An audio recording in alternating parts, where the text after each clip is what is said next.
So hello friends, welcome to you Fitter Techno channel. तो friends, ITI fitter turner एवं machinist trade के लिए हमने 1000 टेक्निकल क्वेश्चन की सीरीज स्टार्ट की थी। उस सीरीज का यह 10वां वीडियो है। इससे पहले हम लोग 9 वीडियो में 180 क्वेश्चन को कवर कर चुके हैं और आज की वीडियो में इस 180 क्वेश्चन के आगे के क्वेश्चन को देखेंगे। तो चलिए स्टार्ट करते हैं। उससे पहले यदि आप चैनल में नए हैं, सब्सक्राइब नहीं किए हैं तो सब्सक्राइब जरूर कर लीजिए। यहाँ पर 180 नंबर के क्वेश्चन को हम लोग कवर कर चुके थे। क्या बोला गया था कि डायल टेस्ट इंडिकेटर की रीडिंग किस हिस्से से प्राप्त होती है, तो किससे? स्टेम, एनविल, प्लंजर, पॉइंटर या फिर प्लंजर। तो यहाँ पर पॉइंटर आपका राइट आंसर था। नेक्स्ट क्या बोला गया है 181 नंबर में, What effective change will occur to be tool geometry in if the cutting tool is set above the center height on lathe? बोला गया है कि टूल ज्योमेट्री में क्या प्रभावी परिवर्तन होगा यदि कटिंग टूल को लेथ पर सेंटर यानी केंद्र की ऊंचाई से ऊपर सेट किया जाता है। यानी मान लीजिए ये क्या है, आपका कोई जॉब है, ठीक है, और इसकी ये सेंटर लाइन हो गई, यहाँ पर ये सेंटर लाइन बन रही है। लेकिन जब टूल को सेट किया जा रहा है तो कहाँ पर सेट किया जा रहा है? सेंटर हाइट से ऊपर सेट किया जा रहा है, ठीक है, ये सेंटर हाइट से ऊपर है, ठीक ना। तो उस कंडीशन में क्या प्रभाव पड़ेगा? ऑप्शन मिल जाता है, फ्रंट क्लियरेंस कोण बढ़ता है या फिर फ्रंट क्लियरेंस कोण घटता है, या फिर यहाँ पर सी में मिल जाता है फ्रंट क्लियरेंस कोण कोण समान रहता है, या फिर फ्रंट क्लियरेंस कोण शून्य हो जाता है। तो क्या होता है? फ्रंट क्लियरेंस एंगल डिक्रीज हो जाता है, घट जाता है, ठीक है। बी ऑप्शन आपका राइट आंसर हो जाएगा। नेक्स्ट यहाँ पर 182 में बोला गया है, what is the purpose of lapping vehicle, यानी वाहनों की लैपिंग करने का उद्देश्य क्या है? ऑप्शन मिल जाता है कि regulate cutting action and lubricate surface, क्या काटने की क्रिया को विनियमित करना और सतह को लुब्रिकेट करना। तो एग्जैक्ट यही ऑप्शन, फर्स्ट ऑप्शन ही आपका राइट आंसर हो जाएगा।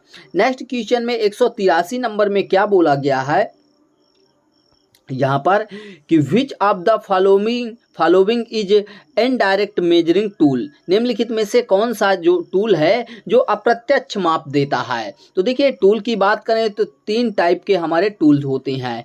एक डायरेक्ट होता है जिसमें रीडिंग रहती है, हम डायरेक्ट उसी से माप कर जाप को मापते हैं और रीडिंग प्राप्त होती है।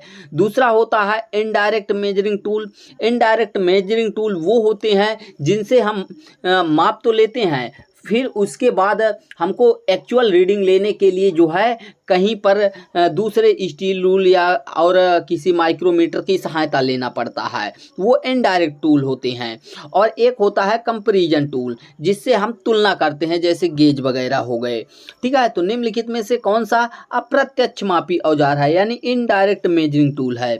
अब ऑप्शन मिल जाता है inside caliper, vernier caliper, universal bevel protector या फिर इनसाइड माइक्रोमीटर। तो देखिए, ये जो 3 ऑप्शन है बी, सी और डी, ये 3 ऑप्शन में डायरेक्ट हमको माप प्राप्त हो जाती है। लेकिन जो इनसाइड कैलीपर होता है इससे डायरेक्ट माप नहीं मिलती है, हम जाप को मापते हैं और उसके बाद स्टील रूल में ले जाकर जो है उसकी एक्चुअल रीडिंग प्राप्त करते हैं। इसलिए ये इनडायरेक्ट टूल के अंतर्गत, इनडायरेक्ट मेजरिंग टूल के अंतर्गत आएगा। नेक्स्ट बोला गया 184 नंबर में कि in ABC of first aid what does B stand for, यानी प्राथमिक उपचार के ABC में से बी का संबंध क्या मतलब है? ऑप्शन मिल जाता है ब्लड, ब्रीदिंग, बोन या फिर bandage.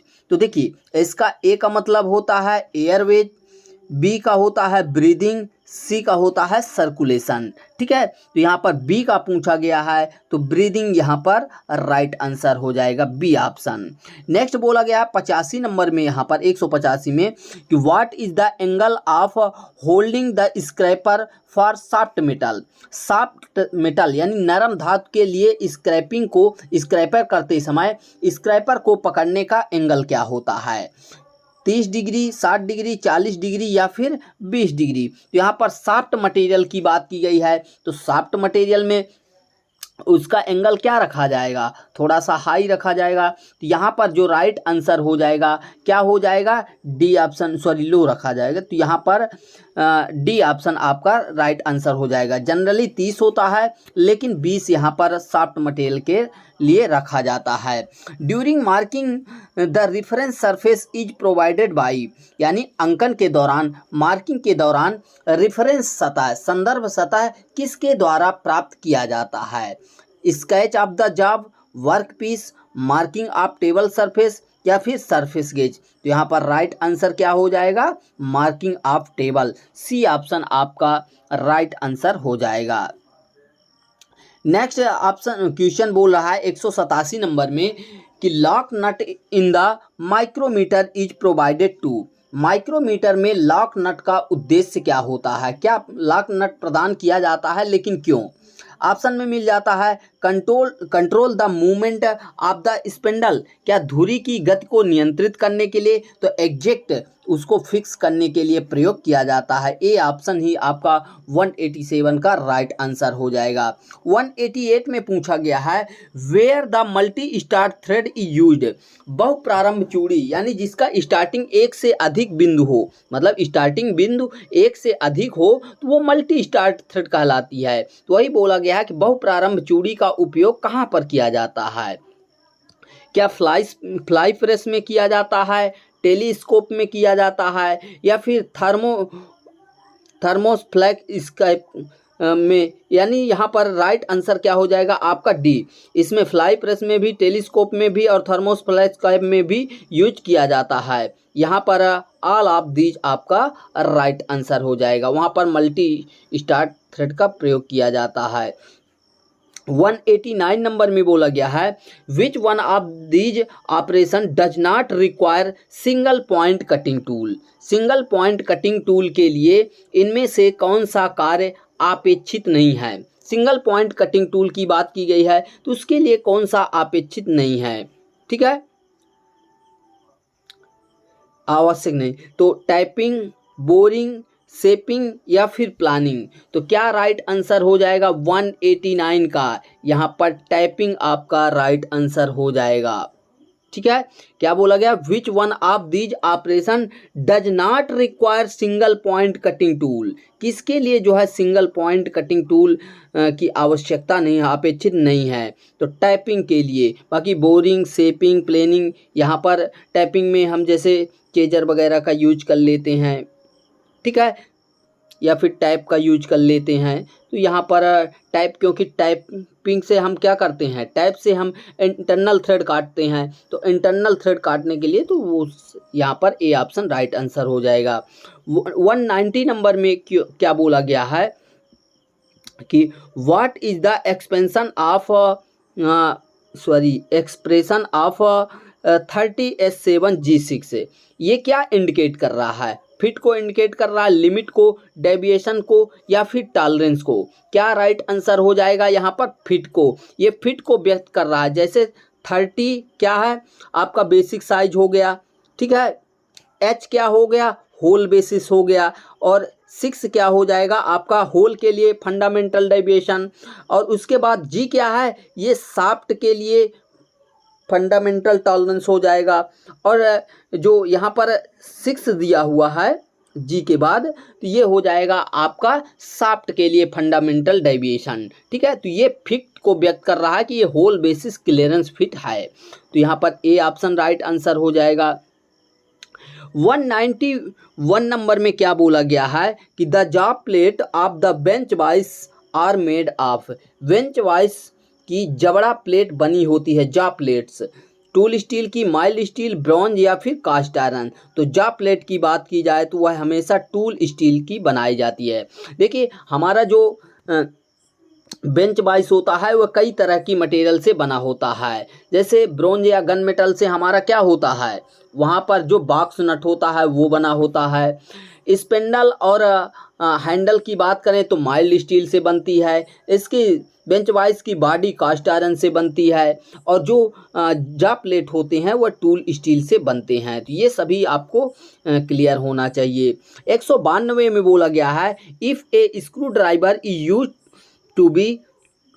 is to be used in a confined space where standard screwdriver cannot be used, which screwdriver will you use। यानी बोला गया है, हिंदी में देख लेते हैं, यदि एक स्क्रू ड्राइवर यानी जिसको अपनी भाषा में आप पेचकस बोलते हैं, तो स्क्रू ड्राइवर का उपयोग एक सीमित स्थान पर किया जाना है जहां जो स्टैंडर्ड है यानी मानक स्क्रू ड्राइवर है उसका उपयोग नहीं किया जा सकता। तो आप किस स्क्रू ड्राइवर का उपयोग करेंगे?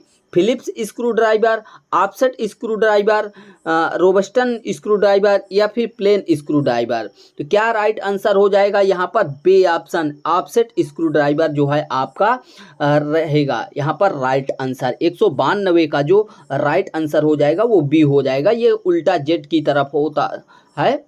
नेक्स्ट बोला गया what is indicate H7। H7 से क्या प्रदर्शित होता है? Fundamental deviation, actual deviation, upper deviation, lower deviation. क्या राइट आंसर हो जाएगा? 193 का यानी 193 का। तो फंडामेंटल डेविएशन व्यक्त कर रहा है। H जो होता है ये फंडामेंटल टॉलरेंस है होल के लिए और 7 क्या है? Fundamental deviation. तो यहाँ पर टॉलरेंस की तो बात की गई नहीं है, यहाँ पर केवल डेविएशन की बात की गई है, इसलिए फंडामेंटल डेविएशन आपका राइट आंसर हो जाएगा। 194 में बोला गया what is the ratio of worm and worm wheel mechanism in simple indexing. Simple indexing में वर्म, यहाँ पर मिस प्रिंट है, worm and worm wheel mechanism का अनुपात क्या होता है? सिंपल इंडेक्सिंग मैकेनिज्म जो होता है उसमें वर्म एंड वर्म व्हील का रेशियो पूछा गया है, क्या होता है? तो 40:1।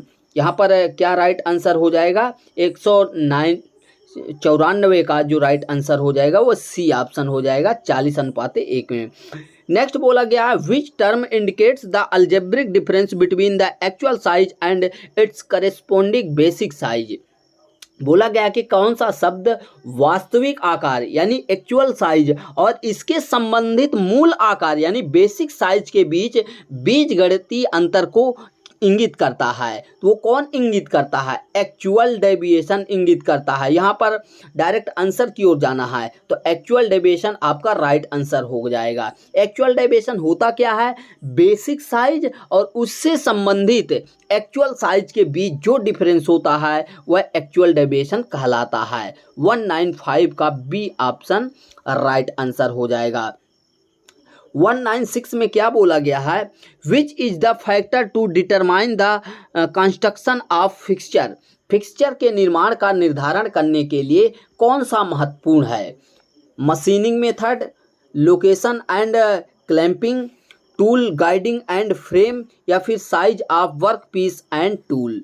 तो फिक्सचर का निर्माण करना है, उसके निर्धारण के लिए कौन सा फैक्टर इम्पोर्टेंट है? ठीक है, कौन सा फैक्टर डिटरमाइन करेगा? क्या राइट आंसर हो जाएगा? 196 का ए ऑप्शन, मशीनिंग मेथड जो है आपका राइट आंसर हो, किस हिसाब से आप मशीनिंग करने वाले हैं। नेक्स्ट बोला गया विच device hold support locate and also guide the cutting tool for operation. कौन सा उपकरण है जो ऑपरेशन के लिए कटिंग टूल को पकड़ता है, सपोर्ट करता है, लोकेट करता है और साथ में गाइड भी करता है? तो गाइड की बात आ जाए तो यहाँ पर जी की ओर डायरेक्टली आप राइट आंसर लगा दीजिए। क्या राइट आंसर हो जाएगा यहाँ पर? 197 का ए ऑप्शन।